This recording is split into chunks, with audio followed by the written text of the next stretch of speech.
We got another good one. AFC East matchup in Ralph Wilson Stadium. Bill Belichick and the Patriots taking on Rex Ryan and the Bills. Tom Brady is 23-3 in his career against Buffalo. Brady's 23 wins are his most against any team. FYI, LaShawn McCoy was pulled out of practice on Thursday because of tightness in his hamstring. Rex said he hopes McCoy should be able to go. New England is a 1-point favorite. It is close. Stephen A., will Buffalo pull out the upset? I'm picking Buffalo for the upset in this game, Skip Bayless. It's in Buffalo. That crowd will be raucous. Tyrod Taylor, I think, poses an entirely different problem for the New England Patriots defense than quarterbacks they're accustomed to going up against. Obviously, he's incredibly mobile. He can move very, very well. Plus, he's got an underrated ability to throw. He was impressive. He completed about 73% of his passes last week, albeit against the Indianapolis Colts, and we understand that these guys can play. I don't like the fact that LaShawn McCoy is out. Carlos Williams should be able to do some things.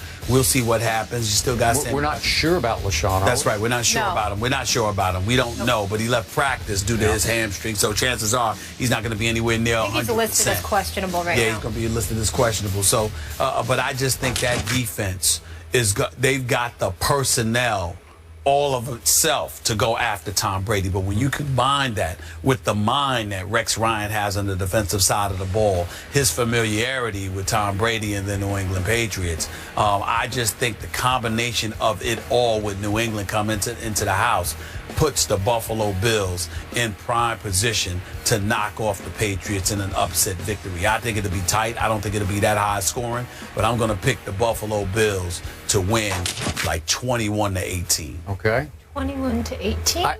Seriously, I do like your pick because I really like this Bills team. I picked them before the year started to be a wild card, and I certainly stand by that. And I'm becoming, as Molly knows, a Tyrod Taylor fan. Me too. We both, before you got here yesterday, we were talking about his Sports Center interview with Lindsey Zarniak, so and likable. it was captivating. But he is a first-time starter. First game he ever started was last Sunday. That one was against the Indianapolis Colts defense. This is against Bill Belichick, and we saw what a Dick LeBeau could do to a Jameis Winston. Not that I'm comparing Tyrod and Jameis, because Tyrod's been around for, 4 years now. But in this case, you are going up against a Belichick, and this time I don't just have a feeling, I have a conviction about this one. I think New England's going to prove to be just a little better than Buffalo, and I think they are going to delight in proving that at Buffalo this early in the season. I'm going to go 24-21. I know my score's close, but I think that you'll walk away from this one saying, and New England's just a little bit better. And I'm back to the theory that you and I kicked around before the year started about Deflategate. Remember what happened after Spygate? And I didn't love that because they were clearly caught red-handed cheating with Spygate. And then they said, okay, NFL, if you're going to punish us, we're going to punish you game after game after game. And they punished the NFL all the way to the Super Bowl, and then something else happened.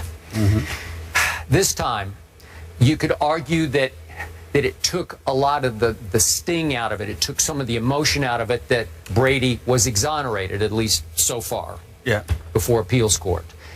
Yet, I just have a feeling that Tom Brady is saying, you put me through Deflategate, National Football League, I'm going to take it out on opponent after opponent after opponent.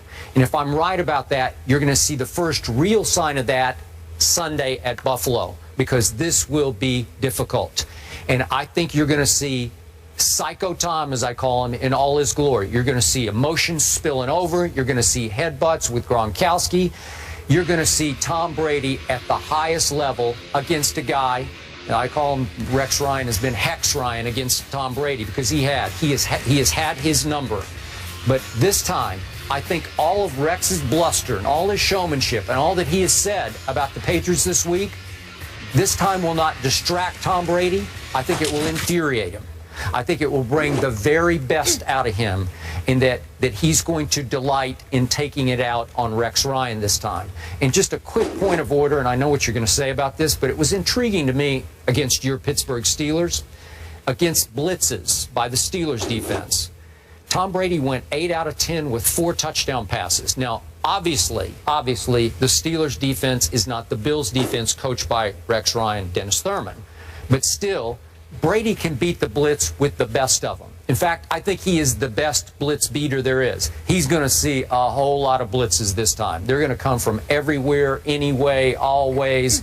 Whatever Rex can cook up, it will get thrown in Brady's face. He does have Ryan Wendell back at center. Remember, they had to start 3 rookies in the middle of the offensive line against Pittsburgh, and I can't believe they survived. So he's back, so that helps just a little bit. And now for my X factor. I mentioned this yesterday. With all the focus and attention on Gronkowski, there's this guy named Scott Chandler, who happens to be a little bit bigger than Gronkowski is. 6'7", 260. Really? Wow. And he's been playing the last 8 years in Buffalo, New York. So he is going back, quote unquote, home. And I just have a feeling that Tom Brady's going to say to Rex, you know, you talked about King Kong on Gronkowski. Watch what I'm going to do with Scott Chandler this time. I think Tom Brady will feature Scott Chandler. 2 tight ends. You can put 3 on Gronk if that's what you think you need to do. And Scott Chandler's going to have single coverage on somebody who's 8 inches shorter, and Tom Brady's going to throw it to Scott Chandler.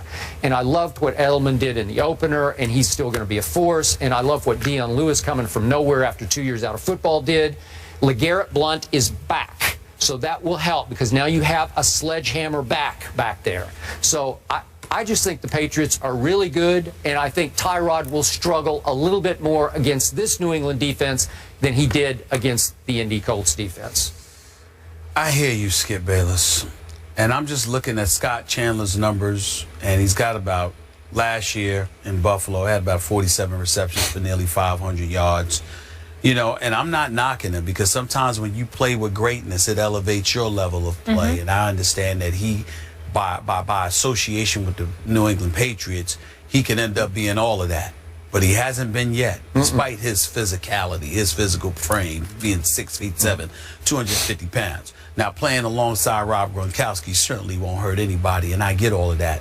But I also will remind you again, we've got Marcel Darius coming back. You still got Kyle Williams. You got Mario Williams. Yes, you got do. Jerry Hughes and these boys. It's hellacious. You don't necessarily have to send the house to get to Tom Brady. You understand? You can back up a little bit in the coverage. You can sit there and rush 4, maybe 5 at the most, and really, really get at Tom Brady. Sometimes you can rush 3, considering the studs that they have on their in terms of their front and seven. when you do get to him, he will tap dance like the late great Gregory Hines. I need to get that on the record today, just in case Mr. Brady's watching. Well, so what? Here's the deal.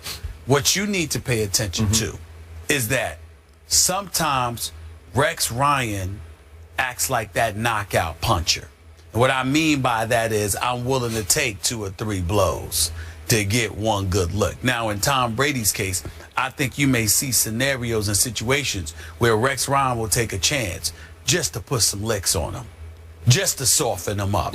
Just to sit there and humble him just a little bit, so ultimately he does find himself tap dancing. And I think those are the kind of things that you have to take into consideration. Granted, Tom Brady has stomped Rex Ryan in the past, winning 45-3 in a regular season game when he was the coach of the New York Jets. But that same season, a month later, Rex Ryan took his Jets back up to New England, and they won 28-21 in a playoff game.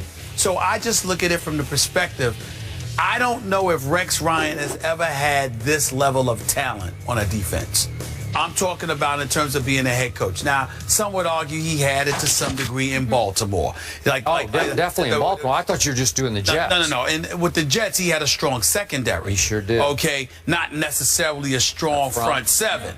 You didn't have guys that can get at the quarterback. Not like Rex Ryan didn't have that. You had guys in Baltimore who could really coverage, who would put some licks on you, who could defend, who were wise and smart. But I don't know if they had a front seven that could get to the quarterback like these dudes. They lead the league in sacks, interceptions since 2013. That's even before Rex. There you go. So that's before Rex, man. And now you've got Rex there. It's going to be real interesting. It's going to be real interesting. It's really about the Rex mania combined with the home crowd, combined with it being early and New England still having things to figure out. I think that's why I'm going with Buffalo in this particular game. I know they're not better than New England. I don't expect them to win when they go to New England. But because of the moment, how early it is in the season, and how the Bills and that city are still riding that Rex mania momentum, I think that the Patriots are ripe to be had just in this particular game. What a Sunday this is going to be. Yes. This is a tough one to pick. So, Stephen A., you have the Bills 21 to 18. No, you don't. You don't have to. This one's tough. I'm hearing I think Patriots. I hear Bills. I'm hearing Bills. No? Because you got. By the end of the show, I'm going to have a pick. Really? Yes, Really? Is by that the end of the show. So we know we knew all coming into the show we were going to have to make some picks, and you need another hour and a half? I need to think about it. Oh, my. I need to think a little you've more. become a Tyrod fan, and it's okay, and you can pick the Bills. Listen, when I picked with you last night, we saw how that worked out. We have a rematch of last year's NFC Championship in Lambeau. We all remember that onside kick and how that one ended. Will the Packers redeem themselves and knock off the Seahawks this time around? We'll discuss, and I'm going with the Bills. I knew it.